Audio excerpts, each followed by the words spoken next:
Thiruvithamkoor Devaswom board president സ്ഥാനത്തേക്ക് അന്തസ്സോടെ പ്രഖ്യാപിച്ച K Jayakumar CPM സർക്കാരിനെ പൂർണ്ണമായും കൈവിട്ട കാഴ്ചയാണ് കഴിഞ്ഞ ദിവസം കാണാനായത്.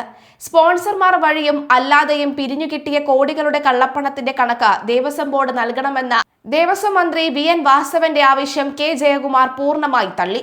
ദേവസ്വം ബോർഡ് പ്രസിഡന്റ് സ്ഥാനത്തിരുന്ന അവിഹിതമായ യാതൊന്നും ചെയ്യാനാവില്ലെന്ന നിലപാട് ജയകുമാർ സ്വീകരിച്ചു. കള്ളക്കണക്കുകൾ എഴുതാനും കണക്കുകൾ പൊരിപ്പിച്ച് കാണിക്കാനും തയ്യാറല്ലെന്ന് അദ്ദേഹം അറിയിച്ചു. എപ്പോൾ വേണമെങ്കിലും ദേവസ്വം ബോർഡ് പ്രസിഡന്റ് സ്ഥാനം രാജിവെക്കാൻ ജയകുമാർ തയ്യാറുമാണ്. ജയകുമാറിന്റെ നീക്കങ്ങളിൽ സർക്കാരും CPM-ഉം കടുത്ത അമർഷത്തിലും ആശയക്കുഴപ്പത്തിലുമാണ്. ജയകുമാറിനെ പോലെ ഒരാളെ ദേവസ്വം ബോർഡിൽ നിയമിക്കേണ്ടത് ഉണ്ടോ എന്ന് ചോദിച്ച CPM നേതാക്കളാണ് ശരി എന്ന അവസ്ഥയിലാണ് കാര്യങ്ങൾ നീങ്ങിക്കൊണ്ടിരിക്കുന്നത്. ചീഫ് സെക്രട്ടറി സ്ഥാനത്ത് നിന്ന് വിരമിച്ച ജയകുമാറിനെ സംബന്ധിച്ചിടത്തോളം അഴിമതിയും സുജനപക്ഷപാതവും അദ്ദേഹം അംഗീകരിക്കുകയില്ല. സ്പോൺസർമാരെ ചുറ്റിപ്പറ്റി തിരുവിതാംകൂർ ദേവസ്വം ബോർഡ് നടന്നിരുന്ന ചുറ്റിക്കളികളൊക്കെ ജയകുമാർ പ്രസിഡന്റ് ആയതോടുകൂടി അവസാനിപ്പിച്ചു. യഥാവിധി കാര്യങ്ങൾ നടന്നാൽ മതിയെന്ന നിർദ്ദേശമാണ് ഉയർന്ന ഉദ്യോഗസ്ഥർക്ക് അദ്ദേഹം നൽകിയിട്ടുള്ളത്. ബോർഡിലെ രാഷ്ട്രീയ താല്പര്യങ്ങൾക്കൊന്നും അദ്ദേഹം യാതൊന്നും വിലയും കൊടുത്തിട്ടില്ല. കൂടുതൽ കൈക്കൂലി കിട്ടുന്ന സ്ഥാനങ്ങളിലേക്കുള്ള ദേവസ്വം ബോർഡ് ജീവനക്കാരുടെ സ്ഥലം മാറ്റങ്ങൾക്കും വിലങ്ങ് വീണു. നിയമത്തിന്റെ നൂലാമാലകൾക്കപ്പുറം യാതൊന്നുമില്ല എന്ന നിലപാടിലാണ് അദ്ദേഹം സ്വീകരിക്കുന്നത്. ഇതിൽ ദേവസ്വം ബോർഡ് അംഗങ്ങൾക്ക് എപ്രകാരം മുന്നോട്ട് പോകണമെന്നതിനെ കുറിച്ച് യാതൊരു രൂപവുമില്ല. ജയകുമാറിന്റെ നീക്കങ്ങൾ സംബന്ധിച്ച് ദേവസ്വം ബോർഡിലെ താല്പര്യ കക്ഷികൾ മന്ത്രിക്കും CPM-നും മുന്നിൽ നിരവധി പരാതികൾ അവതരിപ്പിച്ചെങ്കിലും യാതൊരു ഫലവും ഉണ്ടായിട്ടില്ല. പ്രസിഡന്റിന്റെ സ്വതന്ത്രമായ പ്രവർത്തനങ്ങൾക്ക് തടസ്സം നിൽക്കുന്ന രീതിയിലുള്ള ഇടപെടലുകൾ നടത്തരുത് എന്നാണ് മുഖ്യമന്ത്രിയും സർക്കാരും രാഷ്ട്രീയ പാർട്ടികൾക്കും നൽകിയിരിക്കുന്ന നിർദ്ദേശം.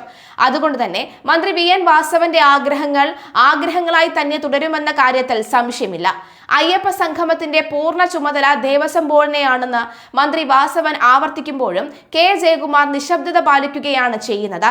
CPM വൃത്തങ്ങൾ ഇതിനകം തന്നെ ജയകുമാറുമായി കൂടിയാലോചനകൾ നടത്തിയിരുന്നു. അപ്പോഴും മനസ്സ് തുറക്കാൻ ജയകുമാർ തയ്യാറായില്ല. മുൻ പ്രസിഡന്റ് PS പ്രശാന്തിന്റെ കാലത്ത് നടന്ന ക്രമക്കേടുകളുടെ പാപഭാരം താൻ ഏറ്റെടുക്കാൻ ഇല്ലെന്നാണ് ജയകുമാർ അടുത്ത നിലപാട്. ദേവസ്വം ബോർഡിനുള്ള ഇതേ ലൈനിലാണ് കാര്യങ്ങൾ നീങ്ങുന്നത്. മുമ്പ് CPM-കാരിയായും പല ഉദ്യോഗസ്ഥരും പൂർണ്ണമായി ജയകുമാറിന്റെ പക്ഷത്തേക്ക് ചേർന്ന് നിന്നിരുന്നു. നിയമസഭാ തെരഞ്ഞെടുപ്പിൽ ഇടതുമുന്നണിക്ക് യാതൊരു സാധ്യതയുമില്ല എന്ന പ്രചാരണം ശക്തമായതോടുകൂടിയാണ് ദേവസ്വം ബോർഡിലും ഭരണമാറ്റത്തിന്റെ കാഹളം മുഴങ്ങിക്കഴിഞ്ഞത്. ആഗോള അയ്യപ്പ സംഗമത്തിന് സർക്കാർ ഒരുക്കിയത് പശ്ചാത്തല സൗകര്യം മാത്രമാണ് എന്ന് മന്ത്രി VN വാസവൻ പറഞ്ഞു.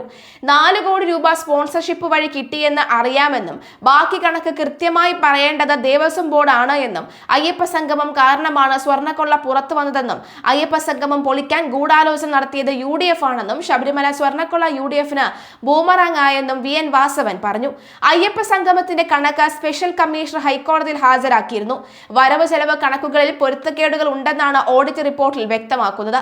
വിഷയത്തിൽ ദേവസ്വം ബോർഡ് മറുപടി നൽകണമെന്ന് ഹൈക്കോടതി വ്യക്തമാക്കി. കൂടാതെ ആഗോള അയ്യപ്പ സംഘവുമായി ബന്ധപ്പെട്ട കണക്ക് സെറ്റിൽ ചെയ്യാൻ ഉണ്ടെന്നും സ്പോൺസർഷിപ്പിലൂടെ 4 കോടി രൂപ കിട്ടിയെന്നും Thiruvithamkoor Devaswom board president K Jayakumar പറഞ്ഞു.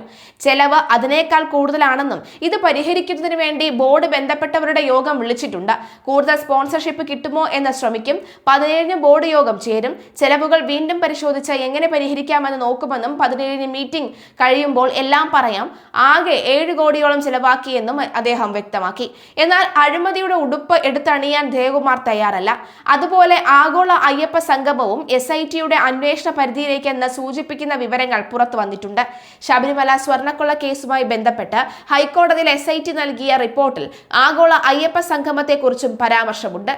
SIT റിപ്പോർട്ടിൽ സുപ്രധാന കണ്ടെത്തലുകളാണ് ഇതുമായി ബന്ധപ്പെട്ടുള്ളത്. PS Prashanth Devaswom board president ആയപ്പോൾ നടന്ന ആഗോള അയ്യപ്പ സംഗമത്തെക്കുറിച്ചാണ് പരാമർശമുള്ളത്. അയ്യപ്പ സംഗമം തീരുമാനിച്ച വിവരം ദേവസ്വം യോഗത്തിന്റെ മിനിറ്റ്സിൽ ഇല്ലെന്നാണ് SIT റിപ്പോർട്ടിൽ പറയുന്നത്. ആഗോള അയ്യപ്പ സംഗമത്തിലെ ഫണ്ട് വിനിയോഗത്തിൽ അവ്യക്തതകളും റിപ്പോർട്ടിൽ ചൂണ്ടിക്കാട്ടിയിട്ടുണ്ട്. ആഗോള അയ്യപ്പ സംഗമവും പരാമർശിച്ച പശ്ചാത്തലത്തിൽ തിങ്കളാഴ്ച യോഗം വിളിക്കാനാണ് ദേവസ്വം ബോർഡിന്റെ തീരുമാനം. ശബരിമലയിൽ നിന്ന് ഇടനിലക്കാരെ ഭാഗികമായെങ്കിലും കുടിയിറക്കാൻ കഴിഞ്ഞുവെന്ന് Thiruvithamkoor Devaswom board president K Jayakumar പറഞ്ഞിരുന്നു.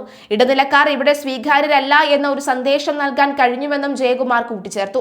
മകരവിളക്ക് സമയത്ത് സന്നിധാനത്ത് 125 മുറികൾ സാധാരണക്കാരായ ഭക്തർക്ക് അനുവദിക്കാൻ കഴിഞ്ഞത് ഇതിന് ഉദാഹരണമാണെന്നും അദ്ദേഹം ചൂണ്ടിക്കാട്ടി. മുമ്പൊക്കെ ഇതിനായിരുന്നില്ല സ്ഥിതി. ഇടനിലക്കാരും ഏജൻസികളും ഈ മുറികൾ സ്വന്തമാക്കി 1.5 ലക്ഷത്തിനൊക്കെ വിൽക്കുമായിരുന്നു. ഈ മുറികളാണ് 2500-3000 രൂപയ്ക്ക് സാധാരണക്കാർക്ക് ലഭ്യമായത്. ദേവസ്വം ബോർഡിന്റെ സൗകര്യങ്ങളെ ഇടനിലക്കാർ ദുരുപയോഗം ചെയ്തത് വിളയാടുന്നത് ഒരു പരിധിവരെ നിയന്ത്രിക്കാൻ സാധിച്ചു. അതുപോലെ തന്നെ ഡോണേഴ്സിന്റെ മുറികളിലും ക്രമക്കേടുകൾ ശ്രദ്ധയിൽപ്പെട്ടിട്ടുണ്ട്. ഇവ തിരിച്ചറിയിക്കാനുള്ള നടപടികൾ സ്വീകരിക്കുമെന്നും ജയകുമാർ വ്യക്തമാക്കി. ശബരിമലയിൽ എന്റെ സ്വഭാവം വേറെയാണ്. ഒരു ഇടനിലക്കാരനെയും ഇവിടെ കയറ്റില്ല. പരമ്പരാഗതമായി അവിടെ ഇല്ലാത്ത അധികാരം സ്ഥാപിച്ച് അവരുടെ നാട്ടിൽ പണം പിരിക്കുന്ന അവതാരങ്ങൾക്ക് അത്ര എളുപ്പമാവില്ല ഇനി ശബരിമലയിൽ എന്ന സന്ദേശം കൊടുക്കാൻ കഴിഞ്ഞുവെന്നും ദേവസ്വം ബോർഡ് പ്രസിഡന്റ് പറയുകയാണ്. സ്പോൺസർഷിപ്പിന്റെ കാര്യത്തിൽ മാർഗരേഖ ഉണ്ടാക്കിക്കൊണ്ടിരിക്കുകയാണ്. ദേവസ്വം ബോർഡിന് കെട്ടിടം നിർമ്മിക്കാനോ മറ്റ് ആവശ്യങ്ങൾക്കോ മാത്രമേ സ്പോൺസർഷിപ്പിലേക്ക് പോകൂ. നേരിട്ട് സമീപിക്കും. എഗ്രിമെന്റ് തയ്യാറാക്കി കൃത്യമായി സുതാര്യതയോടുകൂടി കൈകാര്യം ചെയ്യും.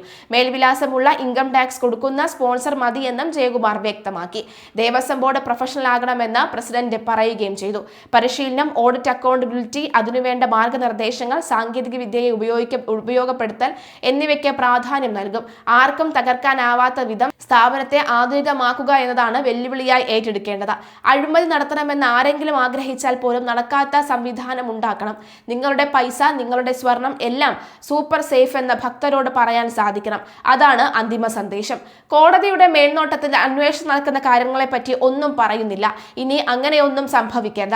ശബരിമലയിൽ ഇത് അവസാനത്തേതാകണം. എന്തുകൊണ്ട് എന്ന് സംഭവിച്ചു, ഇനി സംഭവിക്കാതിരിക്കാൻ എന്തു ചെയ്യണം എന്നാണ് പ്രധാനം. ഇവിടെയാണ് തിരുത്തൽ വേണ്ടത്. ഭക്തരുടെ വിശ്വാസം നിലനിർത്തുക എന്നത് പ്രധാനമുള്ള കാര്യമാണ്. വിശ്വാസം കുറച്ച് നഷ്ടമായി. ദേവസ്വത്തിലുള്ള വിശ്വാസവും വീണ്ടെടുക്കണം. രാഷ്ട്രീയമല്ല, ദൂരെയാണ് പ്രശ്നം. അല്ലെങ്കിൽ ആരെങ്കിലും സ്വർണ്ണപ്പാൾ എടുത്തുകൊണ്ടു പോകുമോ?